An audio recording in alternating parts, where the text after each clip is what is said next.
Number 126، بچوں کا بوڑھوں کو قاصد بنانا۔ بچے بوڑھوں کو قاصد بنائیں گے، ان کو اپنے کاموں کے لیے بھیجیں گے، دور دراز کے سفر میں ان کو بھیجیں گے، حکم اور آرڈر بچے دیں گے، کام بوڑھے کریں گے۔ رسول اللہ صلی اللہ علیہ وسلم نے ارشاد فرمایا، ان من اشراط الساعہ ان یبعث الصبی من الصبیان الشیخ، کہ بچوں میں سے ایک بچہ ایک بوڑھے کو بھیجے گا، بریدا بین الافقین، دو افق دور، یعنی دور ایک کنارے پر بھیجے گا کہ جاؤ یہ کام کر لو، فلاں کو میرا یہ پیغام بھیج دو۔ یہ روایت مرفوعاً بھی ہے، اور یہ روایت عبداللہ ابن مسعود رضی اللہ تعالیٰ عنہ کا قول بھی ہے، حدیث موقوف، لیکن چونکہ یہ روایت غیر مدرک بالقیاس ہے اس لیے مرفوع روایت کے درجے میں ہے۔ تو مصنف عبد الرزاق میں یہ حدیث ہے، اس میں گویا کہ جس بات کو بتلایا گیا وہ یہ بات ہے کہ بچے بڑوں کو حکم دیں گے، بچے بڑوں پہ آرڈر چلائیں گے۔ آج دیکھیں یہ بات بھی نظر آ رہی ہے، گھر میں چھوٹا بیٹا ہے، باپ سے کہتا ہے یہ کام کرو، بیٹی ماں سے کہتی ہے اماں گلاس میں پانی لے کر آ، بچہ باپ سے کہتا ہے، بیٹا اپنے والد سے کہتا ہے ابو جی گلاس میں پانی پلاؤ، باپ کہتا ہے بیٹا کام کرو، بیٹا کہتا ہے ابو خود جاؤ یہ کام کرو۔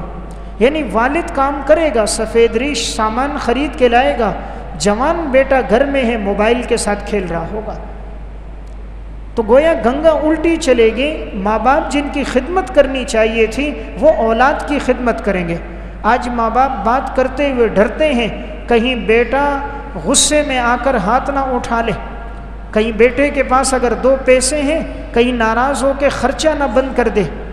جب بیٹا دیندار ہوتا ہے وہ بات کرتے ہوئے ڈرتا ہے باپ ناراض نہ ہو جائے، اور جب بیٹے کے پاس دنیا ہوتی ہے ماں باپ ڈرتے ہیں کہیں بیٹا ناراض ہو کر خرچہ نہ بند کر دے۔ یہ فرق ہے دین اور دنیا میں۔ تو گویا ایک علامت کیا تھی، بوڑھے کام کریں گے، بزرگ کام کریں گے، نوجوان نسل نہیں کرے گی۔ آج دیکھیں یہ بات بھی ہے، نوجوان گھروں میں بیٹھے کام نہیں کر رہے، سفید ریش بوڑھا ہے، چلنا مشکل ہے، لیکن وہ بوڑھا اب بھی چوکیداری کر رہا ہے، وہ اب بھی اپنی ریڑھی لگا رہا ہے، اپنے کیبن میں بیٹھا ہوا ہے، لیکن بیٹا 10 بجے اٹھتا ہے، 11 بجے اس کے صبح کا ناشتہ ہوتا ہے، رات 2 بجے وہ گھر واپس لوٹ کر آتا ہے، اسے کمانے کی فکر کوئی نہیں، خرچہ نہ دے تو باپ پر ہاتھ اٹھا لیتا ہے۔ تو گویا نوبت ہی آئے گی، بزرگ کمائیں گے اور نوجوان ان کو حکم دیں گے، اور یہ کمائی سے دور بھاگیں گے، لوگوں سے مانگیں گے، ایک کے سامنے بھکاری بنیں گے، دوسرے کے سامنے بھکاری بنیں گے، محنت مزدوری نہیں کریں گے۔